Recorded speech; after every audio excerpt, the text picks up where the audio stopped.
tramita no Senado. Então, galera, vamos começar com o título de hoje: Conversa para boi dormir. Estamos aqui com uma mensagem. Bolsonaro diz que presos deveriam ser obrigados a trabalhar. Maravilha, maravilha. Presos trabalhando. Trabalhando como? Eu queria saber. Onde que vai ser feito? Como que vai ser feito isso? Né? Isso vai servir também para os políticos presos ou só para o pobre ferrado? Outra coisa, é, se é tão fácil colocar os presos para trabalhar, por que que não seria tão mais fácil bloquear o sinal dos telefones celulares dentro dos presídios? Eu acho que seria mais fácil bloquear o sinal do que fazer os presos trabalharem. Por que que não fazem? Né? Por que que deixam sair finais de ano? Então eu acho que se isso daí acontecer um dia, vai acontecer uma guerra tremenda no Brasil, porque os presos é, não vão aceitar esse tipo de situação, né? Fazer uma alteração. Não estou falando que não seria bom que o preso pudesse trabalhar, né? E como seria isso? Trabalhar para ressarcir, trabalhar para dar dinheiro para sua família, e os que não quiserem trabalhar, né? Quais os benefícios terão? É umas conversas mole meio jogadas assim no ar, né? Você não se engane com processos tramitando, que isso não significa nada. Você sabe que existe um monte de processos tramitando, né, que não vão dar em nada, e eles sabem que não vão dar em nada porque conhece a opinião das pessoas, ou seja, é mais um desencargo de consciência. Eu vou colocar um projeto aqui, né, e para dizer que eu pelo menos tentei fazer esse projeto, para as pessoas saberem que eu fui o primeiro a fazer esse projeto, mas no fundo sabe que ninguém vai aprovar isso, né?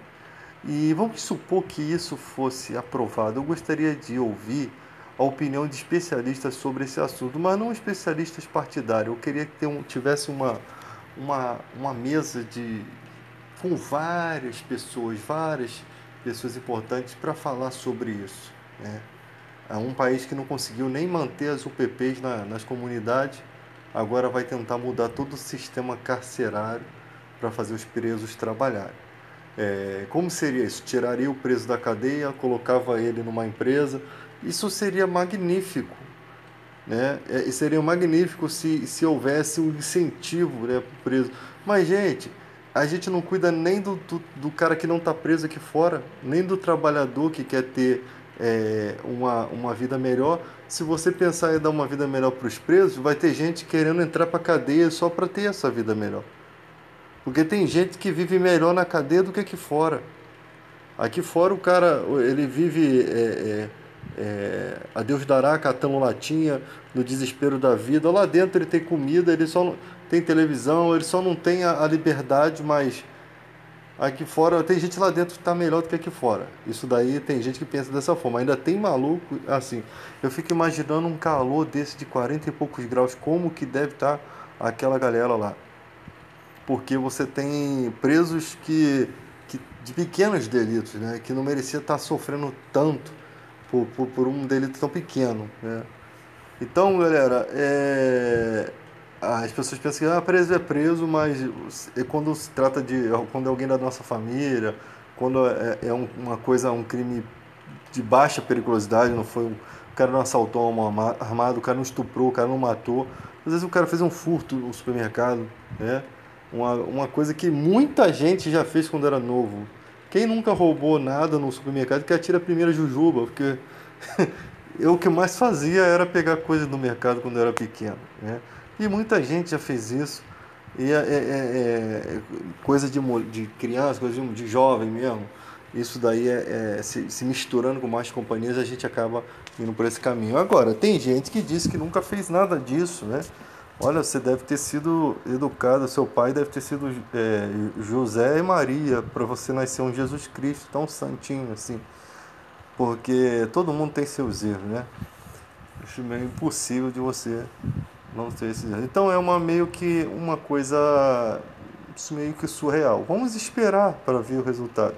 Olha, eu estou torcendo a favor, hein? Eu estou torcendo a favor que isso aconteça, porque mas eu acho que existem outras questões aqui fora mais importantes. Uma coisa que vocês precisam analisar. Falando agora sobre a situação do trabalhador. A gente tem tanto problema aqui fora para resolver que o cara está preocupado com os presos, ele deveria estar preocupado com quem está livre, né? Quem está trabalhando, quem está desempregado. Essa é a maior preocupação. Você não coloca a carroça na frente dos burros, né? Dos bois, né? Você coloca o boi lá na frente e a carroça atrás. Então vamos por parte. Existe tanta coisa aqui para resolver para depois a gente pensar nessa questão de prisão. Uma delas lutaram tanto para tirar os 40% da indenização por demissão sem justa causa para transformar isso em 20%. Daqui a pouco, dos 20%, é um degrau de cada vez que eles vão tentando. Dos 20% vai ser 10, 5%, até chegar ao ponto que o empresário, o patrão, ele não vai ter pena de te mandar embora, ele não vai ter nada para pagar. O que às vezes socorre o seu emprego e às vezes não deixa com que você fique trabalhando sobre uma pressão ridícula, né? Porque quando você tem uma gerência que está te pressionando, né? E você tem 15, 10, 20 anos de casa, você caga para aquela pressão. Você sabe muito bem o que você deve fazer, o seu trabalho, e se a empresa quiser te mandar embora, que te mande e pague seus direitos. Mas quando a empresa observa que não há prejuízo, irmão, você vai para a rua, com a mão na frente, vai para a rua, é isso que vai acontecer. Então, o que dá força ao trabalhador são os seus direitos trabalhistas. Eu não sei se vocês conseguem entender isso, né? Quando for votada a reforma trabalhista, um colega me ligou e falou assim: Deide, você recebeu o feriado, cara? Eu falei: que feriado? O feriado, pô. Eu falei: você não vê televisão não, cara? Você só assiste a Rede Record, né? Você não vê televisão e não sabia que esse feriado da escala 12/36 foi retirado? Cara, não sabia não. Não sabia não. Como a maioria das pessoas não sabia nem que a gente tinha esse direito. Muita gente nem sabia o que era certo e o que era errado. Eu só sei que se a gente recebia era porque deveria receber, né? Que ninguém vai te dar um direito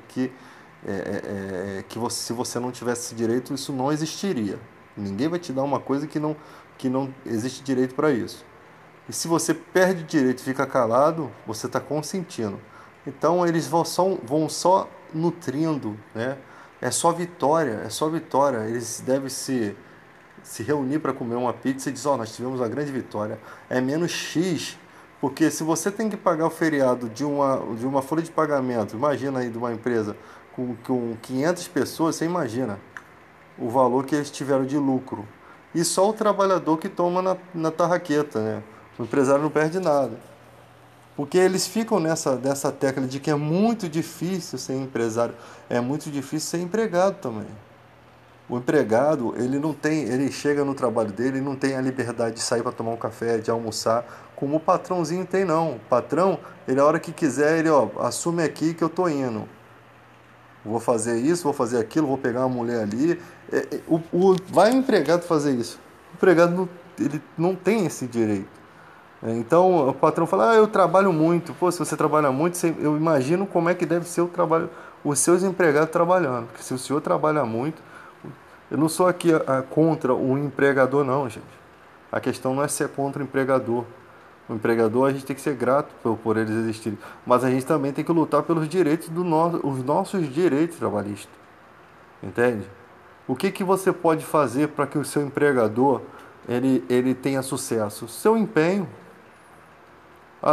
Você não faltar, você não chegar atrasado, você não arranjar problema no trabalho, isso já é de grande valor, porque o que os patrões têm de problema nessa área é muito mais grave.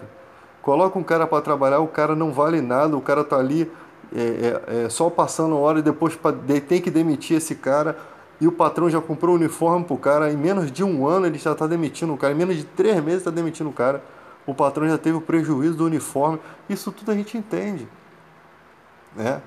Então, a gente está falando de cidadãos que realmente trabalham, que realmente se esforçam, que realmente vestem a camisa da empresa, que realmente... Esses merecem os seus direitos, né? Então, se você quer pensar no seu empregador, pense que você tem que ser um bom profissional para que seu empregador não tenha prejuízos. Agora, nós também não podemos deixar de ver o nosso lado, né? Porque você trabalha, você tem o seu FGTS, você tem as multas de 40% que só vai receber quando você sair da empresa. E muita gente se aposenta, né? Muita gente se aposenta ali. E aquele dinheirinho ali é para você comprar sua casa própria. É para você preparar sua velhice quando você não tiver forças para trabalhar. É para você já hoje ir construindo a sua casa para quando chegar lá no futuro você não ter dor de cabeça, né? A laje caindo na tua cabeça.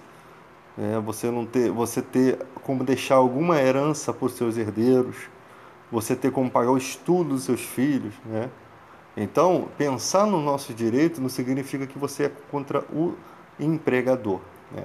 Existem muitas formas de o governo abençoar o empregador, mas eles querem fazer isso com o dinheiro do pobre. Eles não querem fazer isso com o dinheiro do governo.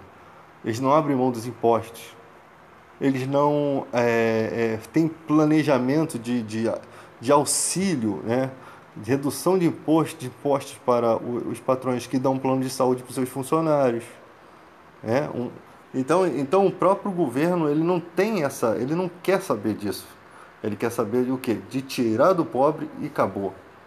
Ele não quer tirar do bolso dele. Ele não quer investir no. Isso você vê nessa situação aí, essa época de pandemia. A galera que votou no Bolsonaro, né? Falaram que eu socorrer os pequenos empresários. Muita gente fechou as portas.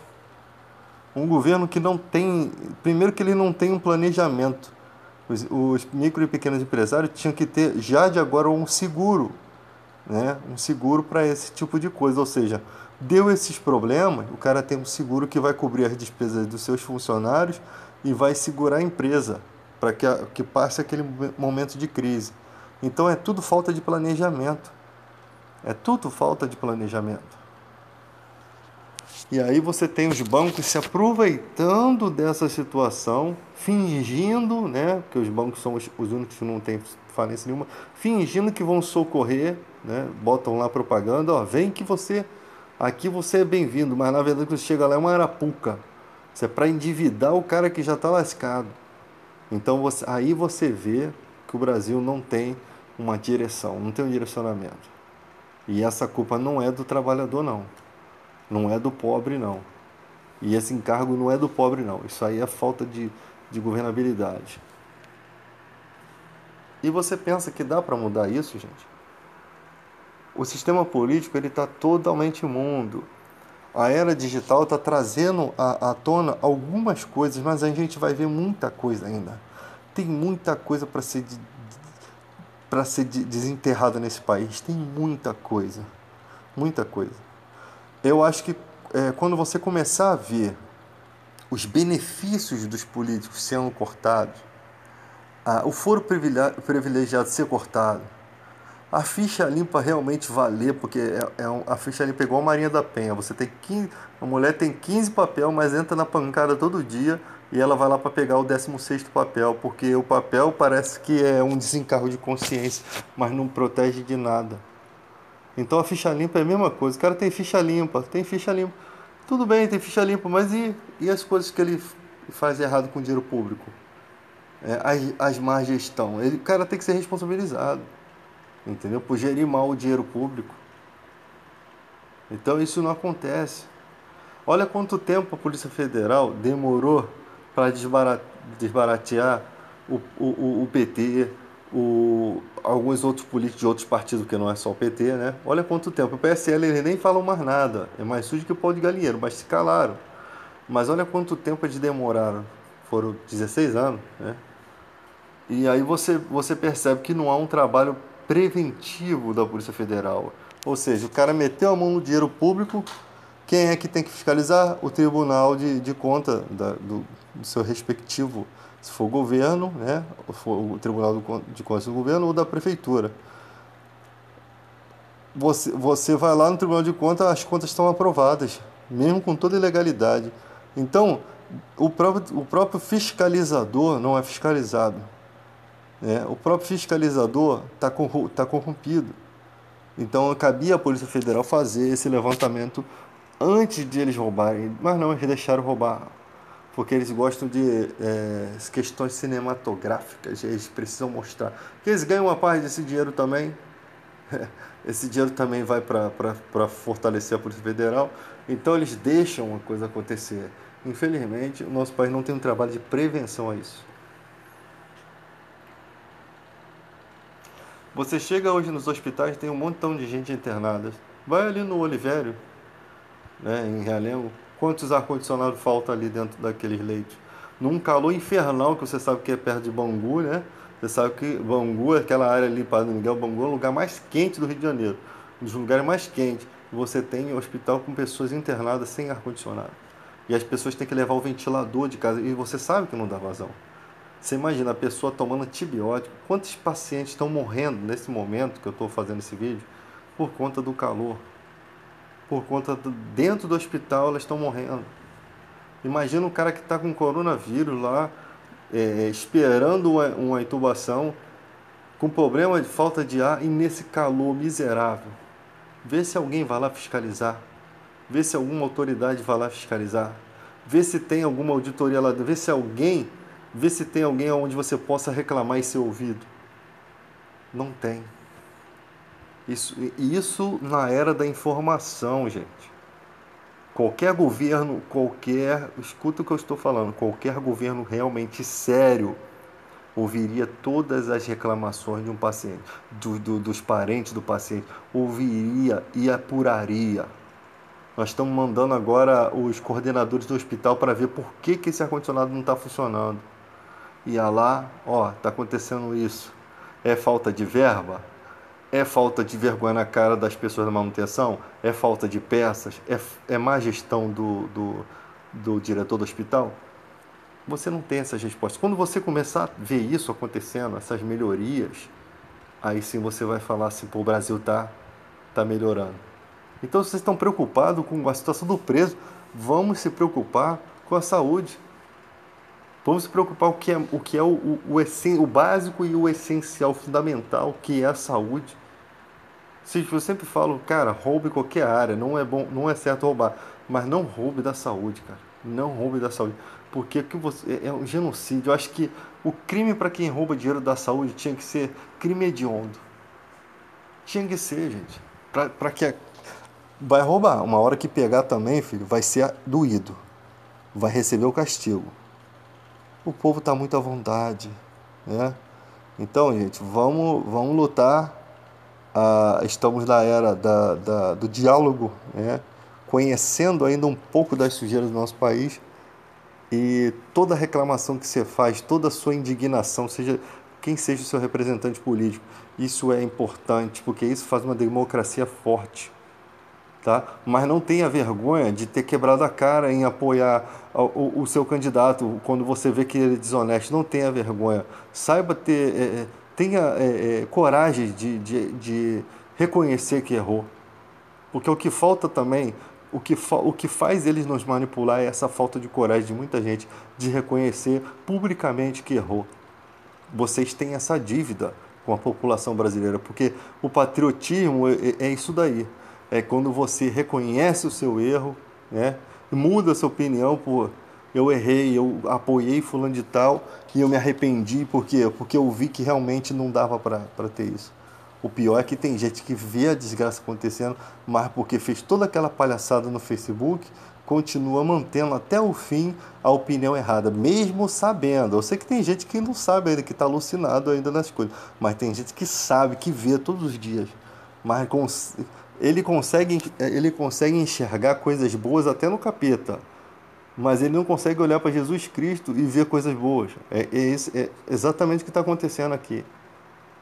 Ele consegue ver coisas boas em quem não merece, cara, em quem, né, com umas desculpas meio doidas do seu entendimento.